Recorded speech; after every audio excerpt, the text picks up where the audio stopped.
and welcome to the Disability Education and Society podcast.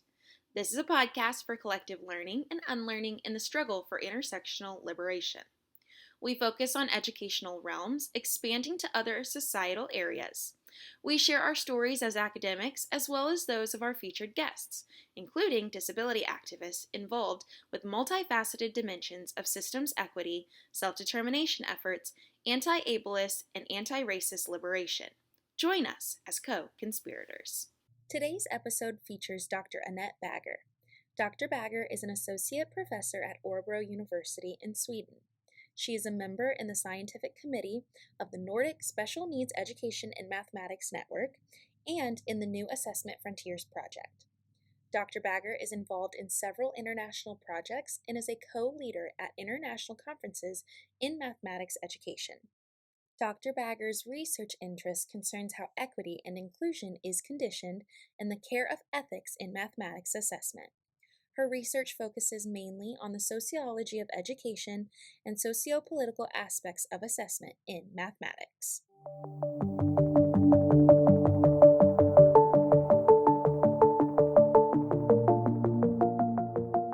Well, we're thrilled to welcome Dr. Bagger to our Disability Education and Society podcast. And so we're going to have some questions for Dr. Bagger, and it's going to surround the theme of caring and mathematics education. So we would like to start the conversation by having you share a personal story related to disability. Yeah, thank you. And I'm so happy to be here. So thank you so much for that and inviting me. It's a really interesting project you have with this pod. I have kind of many personal stories, but I think the one closest to me in personal terms is, of course, that my sister and the family was involved in a car accident when I grew up. So there were constant challenges throughout the education and schooling for my sister, who had brain damage during this car crash. So I really got to see that as an older sister, then wanting to care for my younger sister and so on, and to kind of support and also challenge, of course, all the time her, because the parents were, I think, they want to make things smooth for their children, especially if they are hurt somehow. So that's totally understandable. So what was the age that this happened? I think I was only like very young, so I was like 5 or 6 years old. But when we often talk about these things, I think in inclusive education, like where did your interest start, or why do you want to work with this and so on. So I realized that already then I had some kind of made some solidarity decision that if you can help, you should. You have the duty to do so, and always to help those who cannot speak for themselves or so, if you can. So that was a kind of early decision for me, and also that adults can need help, like parents or other people. So that's how, when you were growing up, you had an interest in disability, and is that the path you decided to take once you got into college? Well, I didn't know that I wanted to do that choice, of course, when I was 5 years old, but I always liked to explore knowledge and to learn and to be challenged and challenge others. So it actually, I didn't think about being a teacher first. So that only happened by accident in a way, because I wanted to take a year off and to work for a bit. So I tried to work at a school, and I found it fantastic to be with the children and to all kinds of children and students. So that's what happened. And then I always found myself in situations where I wanted to do more, know more, be able to do a better work as a teacher and have more knowledge. And so that's, then suddenly I had to to do the PhD, and continue to learn. And I still have a lot to learn. So somewhere along the way, that decision just grew. That story does resonate, I think, a lot, as I am a teacher educator, and you are a teacher educator too. That many of our candidates who pursue teaching degree, teaching credentials, they have stories about family members, and so very often, and often actually we have that question in courses that I have taught in, like where did your interest start? And it's very often a personal story. It's a friend in school, it's siblings or something else along the way. So very often there are very personal stories when we ask special education teachers or inclusive education teachers. That's my experience. So yeah. When you have an experience like that, the perception tends to be that the person with disabilities will always have to be taken care of. And in English, there is that expression of the caregiver. The caregiver is implicitly above in terms of the relationship. There is a vertical relationship, the caregiver and the person receiving the care. And I think what it does, by talking that way, we eliminate the sense of reciprocity, as if, for instance, just by living with somebody, the caregiver can also receive a lot of care in terms of the caring manifestations of the person receiving the care, or the thankfulness, or the appreciation of that experience. I mean, that just as an example of the many ways in which the relationship is probably richer than that vertical idea that we take for granted when it comes to care. So I'm trying to bring that into classroom relationships, and I would like to ask you what are the implications of thinking of caring for teachers, and how one can approach caring so that it doesn't become this vertical perpetuity and focusing always in the needs, quote unquote, of the person with disabilities, because that also centers on deficits and forgets about assets and all the different things that these people with disabilities may be giving as they are cared, and having a more complex kind of relationship. I just want to hear your thoughts about that kind of relational complexity.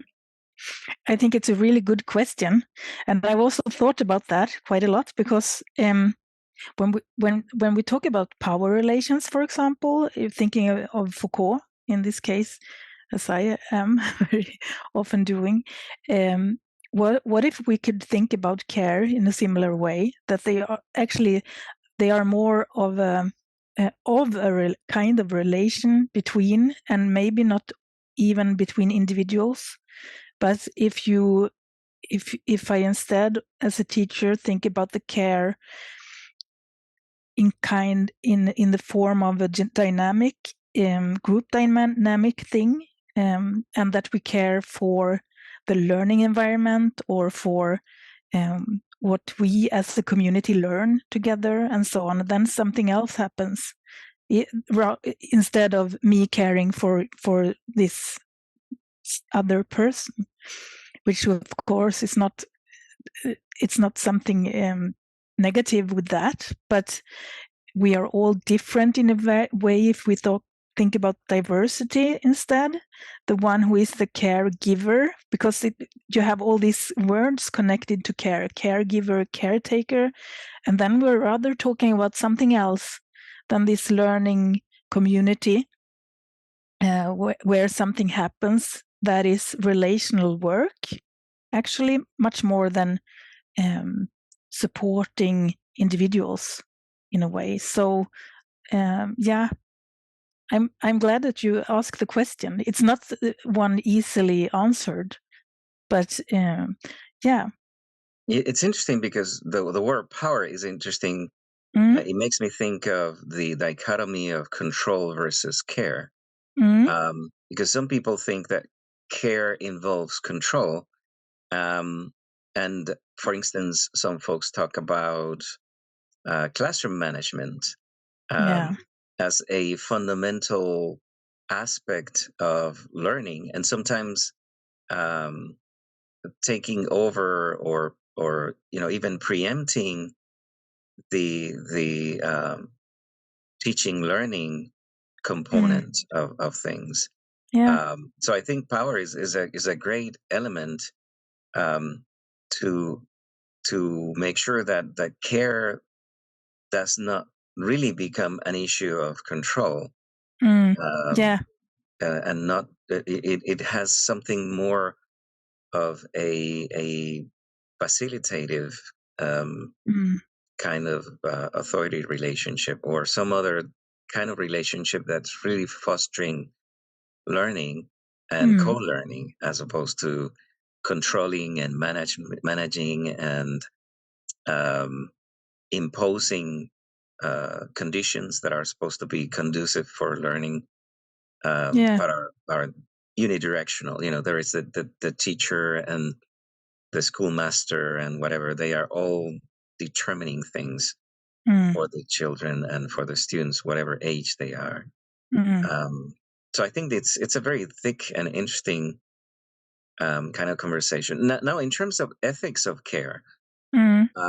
what would you say ethically the conversation has in terms of um, leaving aside your sense of power and really being conscious about not using it to control, but using it to care in a much more effective fashion, in a more relational way. Yeah, because um, I think I just want to go back to the previous question a bit, because we have talked about communal care, I think, at times, and what happens when we think about it like that, or if it's rather of care is a relation rather than an action, and so on. But the ethics of care, we have to recognize that, well, we all need very different things. What is a support for me is not the support for you, and so on. So if we are going to have some kind of ethics involved in this caring, I don't know if we can call it actions or so, but we also need to understand the person in front of us and what we have between us. We all know this story about, in mathematics, I had a teacher and he or she, I couldn't do any maths. It was hard with that teacher.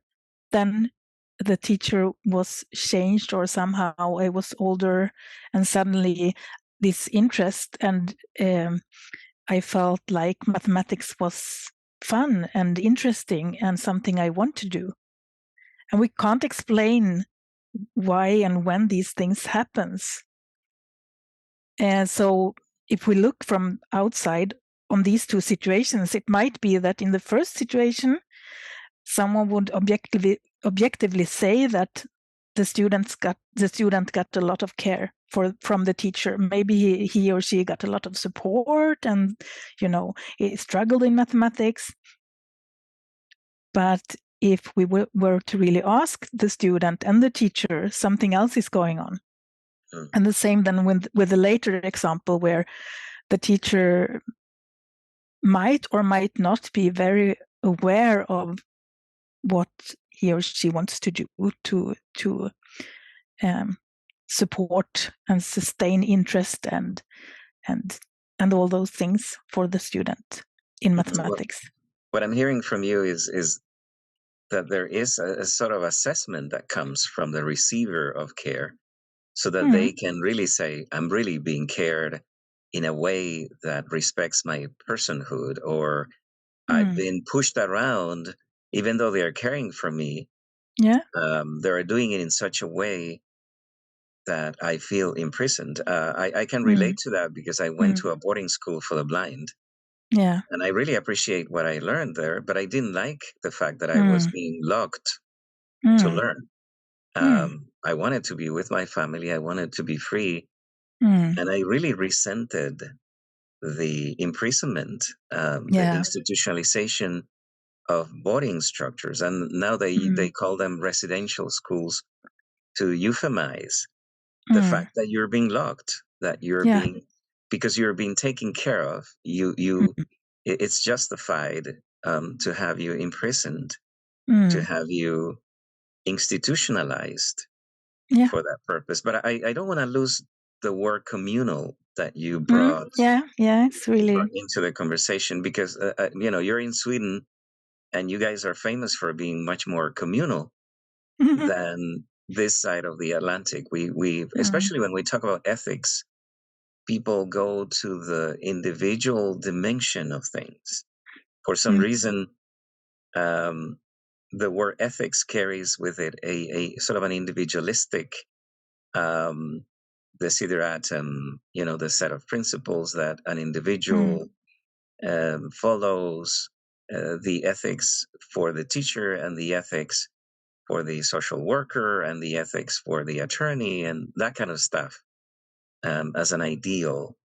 But the communal aspect of ethics, at least I haven't seen that emphasized enough. Based on your experiences with the communal, how do you think one can enact that type of communal ethos in classroom settings so that it really becomes something dynamic and community building in its the way teachers do it and the way students live it? How would you say that can happen? Well, I'm actually trying to find out, so I don't have the answer yet. But well, just to reflect on that, because I know a few teachers that I visit more and more often, and some of them are really, really good at this. They have a way of nurturing and facilitating some kind of what I would like to label as communal care in mathematics, in which it's a shared thing to do mathematics, and regardless of level of knowledge, disability, or whatever, the mood for today, maybe even, we are all there together and to kind of do the mathematics, because it's not there until we create it in a way together. So also the students pick up on this, and they also do that to each other, with each other, and together. Maybe it's not right to call it care, but for me it looks really caring what they do. And what I also want to mention is that if we are to have some kind of communal care, I think it helps to have this more relational understanding of what care is, that it's not an action that I give to you, it's rather something in between us, and it will change with the individuals who have this relation, like with these two teachers situation I described earlier. And so yeah, I can really see that in some classrooms, and we try to actually understand, me and a colleague, what is happening, what is going on, what are the teachers doing when they face what we call ethical dilemmas, where things cannot easily, there are no answers, and it's really in the moment that things happen. So what can or do they think they could or should have done? So we have these kind of explorative discussions together. And so then it's quite understandable that these things are not easily formulated into a policy for a nation, for a country, or for a curricula. It's something also that needs to be lived, understood, and felt. Right. And it changes all the time. Yeah. How many of those ethical dilemmas are connected to disability that you would say, oh, Mm-hmm. I have a non-verbal, non-speaking Yeah. student in my classroom, and I need to Mm-hmm. get them to talk and explain the mathematics we're doing. And, have you found Yeah. some of those ethical dilemmas that are connected to disability? Maybe you can give us some Yeah. examples of those. Some of them are. Many of them, or most of them, are not. So it's the teachers don't talk about disabilities. Actually, they have quite young children in this research project we have ongoing. So maybe we won't know at this young age also. That might be a part of it. But I think this has more to do with the general approach that the teachers have towards their students and what teaching is in mathematics at that school that I'm thinking about right now. And they have, well, it could almost be the opposite. So who is in a way the problem? That's awful to say, but who and what is the problem? That could very well be the students who, well, when they struggle to, for example, this is an example, when they struggle to communicate with each other because they don't share maybe ways of expressing themselves. And maybe one kid is very physical, and the other one is very elaborate with the words, and they don't match. So the teacher don't tend to focus then on the student with maybe who needs support for the language.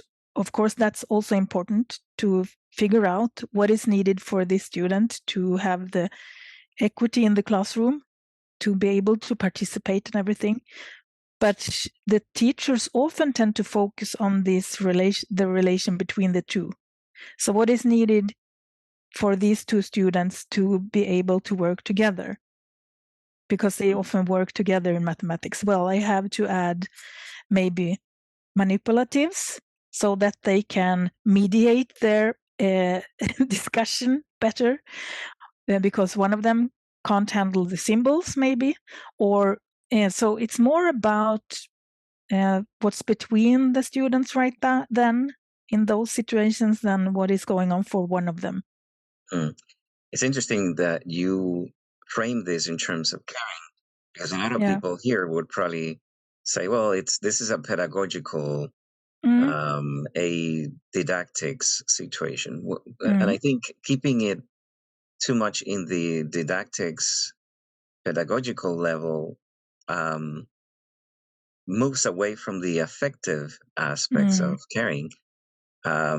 Because if you care, then your pedagogy will also have other components that are not rationalistic, that are not so quote unquote objective, but maybe are more effective because the students perceive the caring presence of the teacher facilitating the connection and helping to match what could be probably unmatchable from the standpoint of pure pedagogy or pure didactics, right?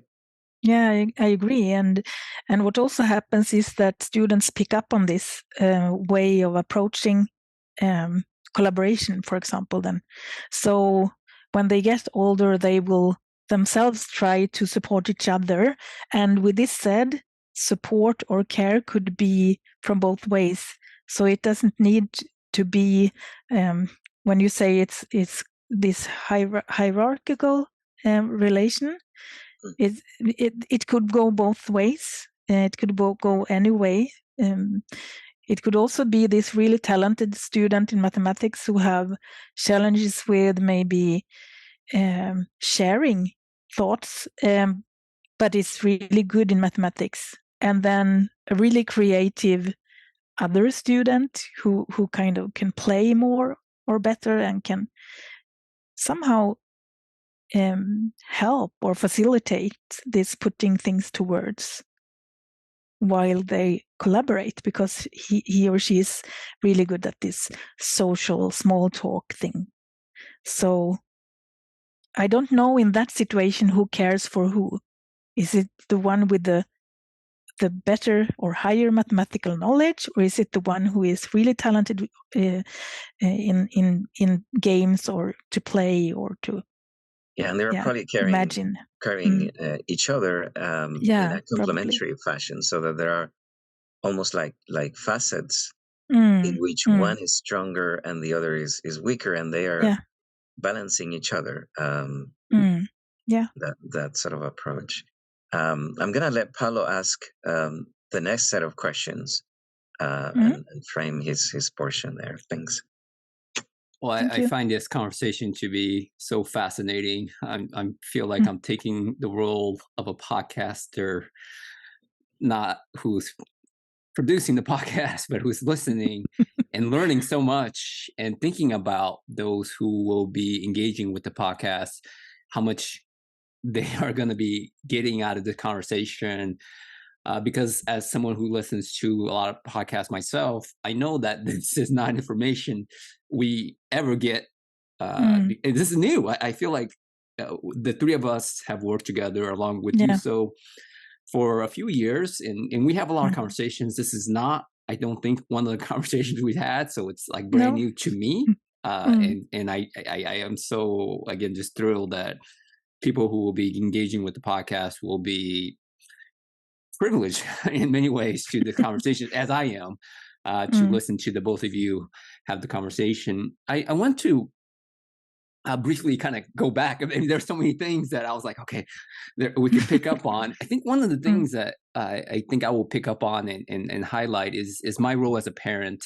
And you probably noticed some of the noises here in my home today, as my son, who is 19, he's getting ready to go to school. And I feel like in taking this back, I know we talked a lot about communal level to maybe an individual level as well, as we talk about this vertical alignment of care and this role of power and the role maybe of a parent too. And this could also be thought of as a teacher who has more power, if you will, and has this, I feel like for me, I've just been challenged about like, what does it mean for me to be a caretaker of someone with a disability, because I feel like I'm still in that mode of, as Alexis talks about, I don't feel like my son is in a situation where he has the freedom to do what he likes because of the impositions that I put on, the demands that I have, the way that I treat him. And so that I think that there's so many things that I'm trying to battle, if you will, like trying to shed, and it's so complex, it's so hard. That's why I feel like this conversation is like, for me, it's very personal. Like what you and Alexis are talking about, it's like this idea of care and caring. For me, is about like, how do I shift my approaches, my thinking about care and caring. And then you mentioned the problem question, and it reminded me of a famous Black scholar here in the United States who poses a question, and this is W.E.B. Du Bois. How does it feel to be a problem?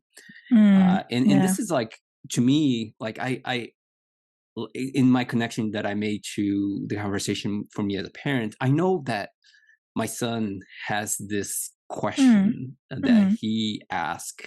I'm asking, but he knows that I often will pose him as the problem, which is, it's not a great feeling, I know, but I feel like that's a lot of people who are marginalized, a lot of people with disabilities feel like that they are the problem. And so that's a long way around to ask you a question, which is like going back to the classroom then.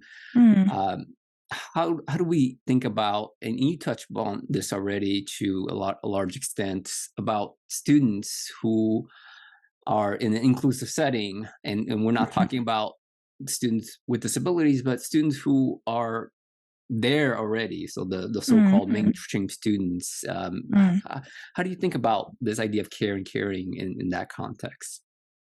In an inclusive classroom, so that might also mean different things for us, as I realize. What kind of classroom do you see before you then? Is it a classroom with all kinds of students, with and without disabilities, and is that an inclusive classroom? Or do you more refer to the teaching approach being inclusive? That's an interesting question, Annette. Yeah. Because the policy aspect matters. In some contexts, inclusivity tends to be focused on having all the students in the same classroom.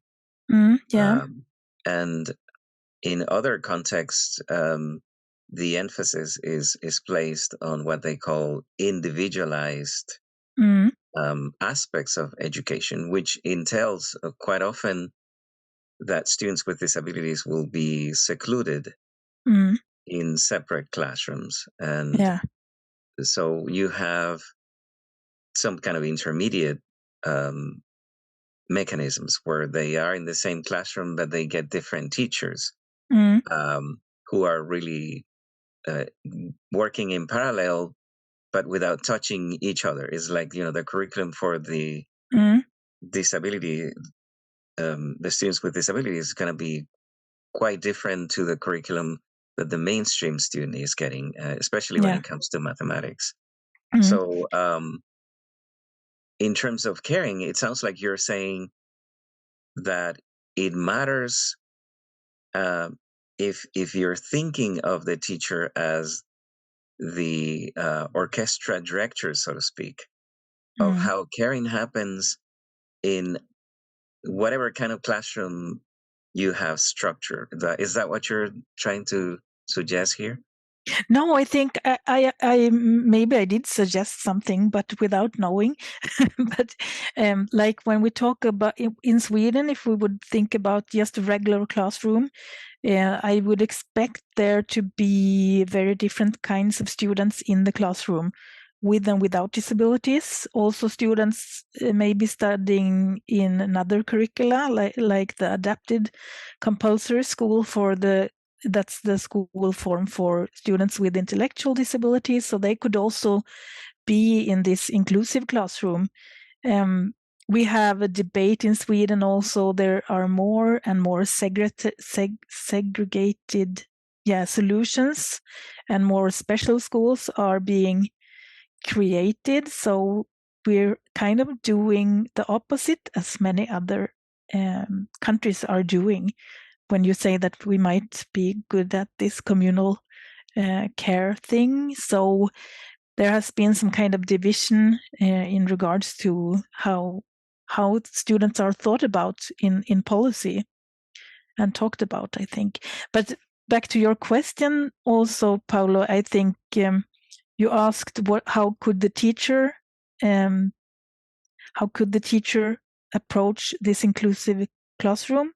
And then I understand you as there's a variety of students in there, all learning maths with different needs. Is that what you kind of mean?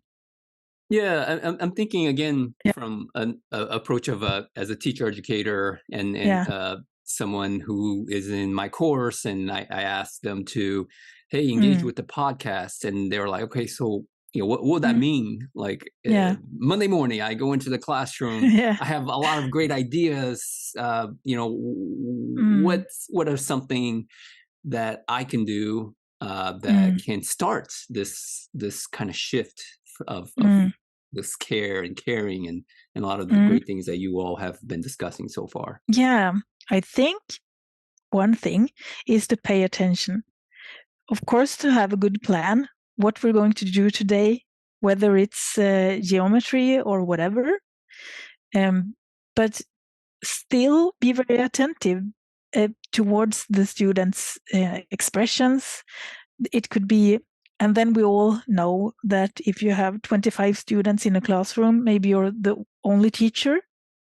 It helps if you have also prepared for this diverse classroom in a way that there are several ways to take on the tasks, not only one way to think or to do things, and to actually know your students quite well.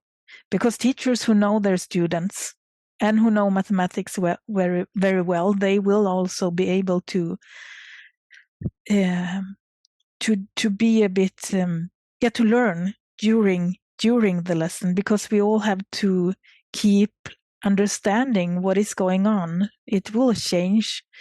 Suddenly someone will be tired one day, or someone, I don't know, someone is really interested in the new task I present and engages very vividly, and that could actually be something that I didn't expect. So what do I then do? How can I make use of that for the student? So to kind of be present and to not decide too much beforehand, but still know what you want them to learn or to be curious of during the lesson.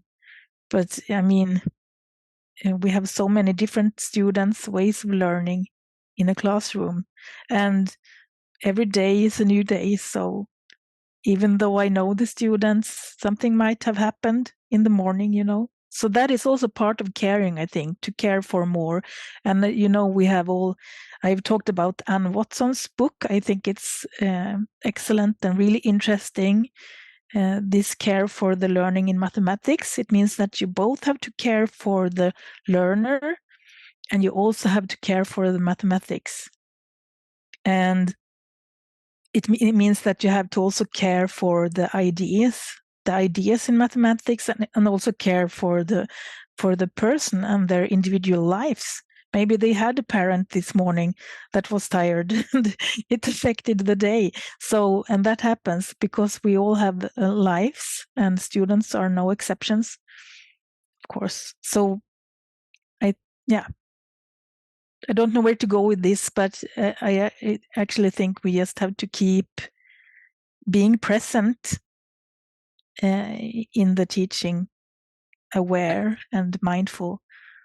I like what you shared a little bit earlier today about this example where you said there's a student that is getting the math really fast, and then there's a student who has this interest in video games. I think that was what you said, something, right? Yeah. And so, like, if you can say a little bit more about that example in terms of like caring, like, because I think that's a situation that happens a lot in classrooms where teachers might notice, well, I have all these levels of math, right? And so again, I think in that context, you were talking about this hierarchical kind of vertical notion of caring. And so if you can say more about that, I think that would be awesome to hear. Well, I think in regards of communal caring, taking that example as kind of starting point, it's also really valuable when the students then you also foster, you have this, you also foster the how do we learn together? What is it to do mathematics? So think about that. What do you want them to generate or create? Because they are helping each other to become learners. All the children, all the students in a classroom. So are they competing with each other to be quickest or fastest, or do they actually appreciate the slower pace and can wait for their friend who needs more time to think, and so on, so we will. I think it's about also opening up for that amongst students. They learn how to, in the classroom, I think about, they actually say that to each other also. The students can tell each other that, well, they try to help each other. It's not, Paula, if we are going to solve a problem together and you have some ideas, but maybe you can't put words to them, then I will try to help you to express your idea, although it's not my idea, just to understand how you're thinking before. So it's not, you hear, it's not always about deliver the answer or to have the best idea that holds and so on. It's also about learning how to listen and to allow for this multitudinous classroom where there are many different ideas. Some of them will not work, but we're like positive. We want to try them out. I'm eager to try it out, although I have experienced that my friend here might not have an idea that will work. I'm still eager to try that out because it's interesting in itself. And then power for learning happens. And that is to care about the ideas, even if they are not like high-level mathematics or advanced or even right. It's to be willing to kind of explore mathematics together and to understand other people's thinking, which is good to know in life, actually, to try to be interested in how other people reflect or solve problems. Yeah, I love that idea we shared about care about other people's ideas. I often don't hear that. I think it's so great to frame it that way. Like, I care about how you're thinking. It might not be the fastest way, which we tend to value, right? In our culture, like, what is the quickest, most efficient way to solve the problem? But it's, again, it gets to this heart of what we've been discussing about care and caring is like, I care about you, I care about your ideas, which it gives a very different dynamic to the classroom, for sure. And also then we care about the mathematics, so that will, of course, this is also about learning more about mathematics. So why does or does not this idea work with what kind of mathematics? So it's these two really they are good together, the care for the learner and the care for the mathematics together. That's powerful, I think, and that contributes to the communal learning approach. Yeah, because we often think about mathematics as a tool, as just a tool, right? To get whatever you need, the calculation you need, and that's kind of a very common way that most people think about mathematics. But again, we don't think about the care of the mathematics, and that's, again, a very, I think, a great thing. I think, I'm just thinking about for teachers who are teaching to think about it in that way. And then also, the student who gets a bit hurt along the way by the national assessments, which I study, or by always understanding that, well, someone else always has the right answer. I seldom have that, but to them be appreciated anyway and be respected as someone who engages in mathematics. And of course, everyone learns. Then it's not always sunshine, of course, in a classroom, and they get frustrated on each other. Also in this classroom I talk about, and with this teacher, and she the teacher I follow most closely, she is also struggling at times with what did I do there, and did I do the right thing? And well, I have tried now for 3 months and nothing happens, and all that. But I think what is valuable is that she is really, if we are about to use the concept of care now, she's really caring deeply for the mathematics in the way that she tries to solve the riddle all the time. What kind of mathematics did happen and why or why not? And she engages in these ethical dilemmas while thinking about mathematics and what mathematics is doing to or for students. Hi there. While we intend to make our podcast as accessible as possible, we ask those that have the financial means to support us by subscribing as a patron to our podcast for as little as $5 a month. To subscribe, go to our website, disabilityed.podbean.com. By subscribing as a patron, you will help ensure that we can continue to create and share new episodes while supporting other co-conspirators who face financial and health difficulties. For those with financial difficulties, please connect with us about obtaining a free copy of our books and/or engaging in additional conversations with us. You can also support this show by hitting the follow button. Share this podcast with among your network and leave us a comment and positive rating. Your support means so much. Since 2019, when we started working with Annette, we've been talking about transgressiveness and the significance of being transgressive. Not all politics is transgressive. And of course, there's a lot of political stuff that's boring and part of the status quo. But my question, and this is my last question, but it's a thick one, is basically, how do you think one can move from an ethics of care into a politics of care? Meaning that there can be some innovative, transgressive things happening in the classroom that are engendered by caring relationships. So it's not just an ethical thing, but it's also a transformational thing that becomes contagious and creates a movement, and it has something of a political nature.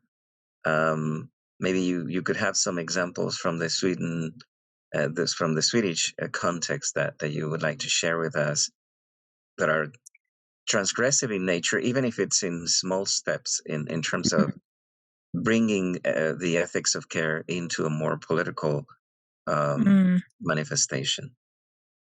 Well, that's a tricky question. We also have, I think what I think is really also challenging is the national assessment system, because how will everyone needs to do this in certain ages in Sweden. And teachers are obliged to perform these tests with the students, and they are not always an act of care. So even when even when there's a lot of care going on in the everyday classroom, maybe, and something happens when these national assessment systems also impacts teachers' way of approaching or evaluating knowledge and talking about mathematics. And that is, I don't know if that is the politics you are talking about or thinking about right now, but I find it a bit hard. Maybe I'm very negative now, but it is a bit hard to do these kinds of actions that would go towards that. The word that's possible almost. The word that's coming to my mind right now is the word betrayal. I'm imagining a student who's always experiencing a caring teacher, right? And all of a sudden, the national tests come in, and the teacher gets transformed into this monster that's, enacting the standardized test aura. And do you think that students feel betrayed, and sometimes it can be a counterproductive, because their typical way of really performing well in mathematics is turn around. You're you're basically taking away the vitamin, the good things, and you are expecting the student to perform better for the sake of the test. Which is kind of a very counterintuitive way of achieving the purpose that everybody is supposed to be trying to see. But I don't know, for some reason the word betrayal came to my mind in terms of caring relationships. Yeah, that's really interesting, because if care is a relation, then of course there can be betrayal. So why not think about that for a bit? I know that in my studies, students talk about the teachers as someone who has two faces in a way. So they, like you said, then first we have this teacher the other time of the year, and he or she supports me all the time, cares for me, and so on. But then something changes during the national assessment, and then the teachers turns into a gatekeeper for something else. and an evaluator, and someone who is supposed to also police the test taking, because of course you cannot collaborate during the test. Well, there is one part test that is about communicating, but you get evaluated for your individual knowledge, of course. So it's always the individual's knowledge, and that kind of clashes towards this communal care idea of mathematics, because then individuals have knowledge, not the community. Are there ethical dilemmas that some teachers encounter and they become transgressive against the norms of the standardized test, and they sort of start rocking the boat, so to speak? Maybe not rock the boat. Well, I know there have been some, but not in mathematics. It was a municipality who tried to not do the national tests in the gymnasium. It's the older students, like 16 to 18 years old, 19 years old.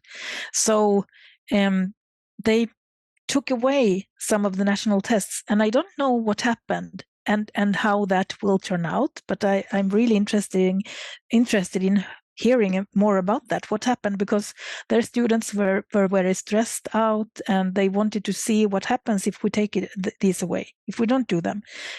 But in the subject mathematics, the teachers did not want to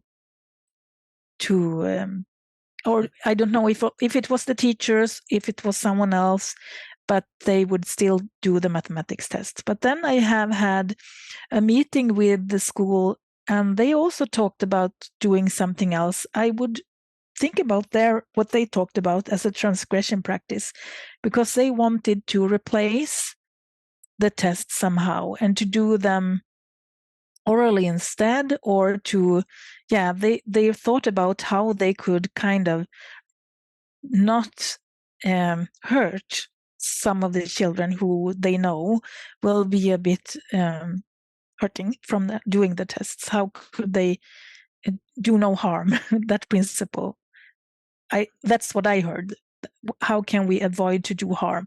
And what can we then refuse to do? And how can we stop doing this national assessment in the way that doesn't work for that particular student? So that is kind of a transgression practice then, but only for the national assessment. So as a system, it's hard to, it is there as in many countries. And it's just nothing that, I know that in the United States, there has been parents who also organize and actually have lawyers they can get advice from how to do if you don't want your child to participate in these tests. And I think in Sweden, that's the idea of something similar happening. I don't see it happening, because we are kind of not questioning what the school is doing to our children in a way. We kind of trust the school to educate them and to take care of them. But yeah, so that kind of movement, I can't see it happening here. It would be really interesting if parents said something about this, but they don't.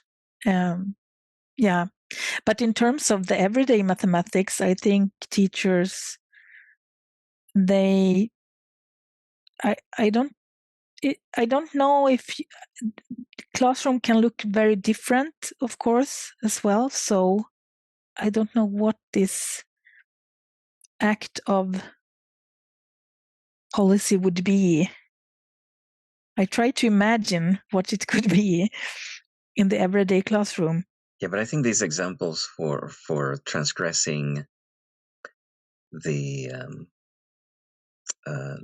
national tests sounds like great examples of how caring can become political, and how what's purely ethical acquires a more collective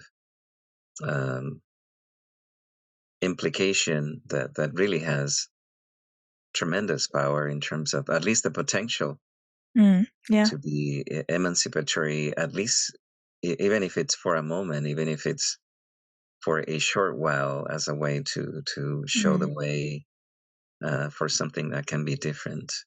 So thanks for sharing those examples. I think they're interesting as comparative exercises. I also was just thinking about like how in the United States there are parent movements, and they're definitely influenced by political ideologies about book banning. And so a lot of schools here in the States are going through a series of book banning anything that they don't like, with issues of gender, right? Issues of race, issue of history. I mean, all these things are happening in the United States, and you could think about that as like a political anti-liberatory sort of approach, and so it can work in different ways, I think, and that I think what we're talking about here is that there is a possibility that if this transgressor practices to also have this kind of collective movement of teachers, of parents, of students who want something different. They don't they don't like these assessments. They don't like the ways that schools operate that are very competitive, are hyper competitive. And so I mean you have people who do like that, but I think there are many who feel unease with that, and I think that there are opportunities there as well. Yeah, and I know that Swedish students, older students, they have protested quite vividly at times over the years about this testing industry, or how stressed out they get by always having to achieve their best. Yeah, there are those discussions, but maybe not specifically in mathematics. Right, and that seems to be the uniqueness of mathematics, that there is a lot of people who think that assessment and having quantified standards to measure what is learned, etc., is less touchable. Is there is something sacred about that in mathematics as a discipline. There seems to be some kind of reverence for numbers and for statistics. Do you think that there is something there that separates mathematics from the rest of disciplines? Yeah, I think it is, and we have research on this as well. Scholars who have written about that, and the governing by numbers and so on, and what is going on with the students then who are not achieving as high as others in this kind of thinking, where competition and comparison is the key to happiness and choice and so on, both for individuals, for parents who will choose for their students and or children, and for schools who compete about the best students and so on. So the measurability of mathematics is, it comes with something specific, I think, when in terms of assessment, you get the numbers and then you have the, you can compare. Yeah. It almost sounds religious, like a worshipping of numbers. Yeah, almost. Idolatry of numbers. Yeah. I think we've taken a lot of Annette's time, and that you have a lot going on in your life. So we are so thankful for you taking so much time out of your day to have this wonderful conversation with us. And for the folks who engage in the podcast, is there a way that folks could find out more about your work, or they can reach out to you and connect with you directly? Yeah, of course. And I can put my, do you have like, can we write it on the blog somewhere? Yeah, we'll put it in the show notes. My contact information and my website at the university, so we can put that in there. So you're welcome to get in touch, of course. And I'm so happy to have had yet another interesting and provoking talk with you, Paula and Alexis, because it's so rewarding to just reflect on these things that we kind of need to keep exploring. So I will listen to your podcast as well, of course. when it's out. Yeah. Thank you so much. We're really honored for having you and learning with you about all these components of your research and the sort of things that you are tackling. So thank you so much for sharing and helping us grow in our understanding of these things. Yeah, thank you so much.